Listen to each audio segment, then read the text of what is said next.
दोस्तों, क्या आपको पता है बाबा साहेब की एक आदत से परेशान उनकी पत्नी रमाबाई रोने लगी थी और उन्हें देखकर बाबा साहेब की आंखें भी आंसुओं से भर आईं। डॉक्टर बाबा साहेब अम्बेडकर ऐसे इंसान थे जो किताब पढ़ते पढ़ते अपनी पत्नी का दर्द और थाली में रखा खाना दोनों भूल जाते थे। बाबा साहेब को किताबों से बेहद प्रेम था।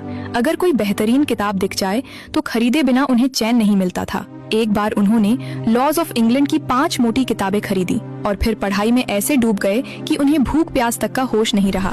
अहो खाना खाइए ना, अहो खाना खाइए ना, रमाबाई बार बार कहती रहीं, पर बाबा साहेब की ओर से कोई उत्तर नहीं आया। अंत में वे बस इतना बोले, अरे ये पन्ना पूरा कर लूं, फिर भोजन करता हूँ।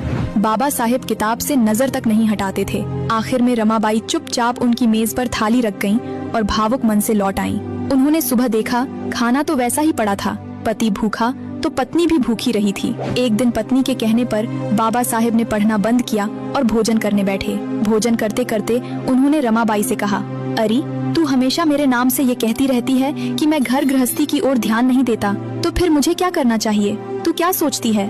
इस पर रमाबाई सहज भाव से बोली, अहो घर में सब्जी लगती है, तेल, नमक, गेहूँ, चावल लगते हैं।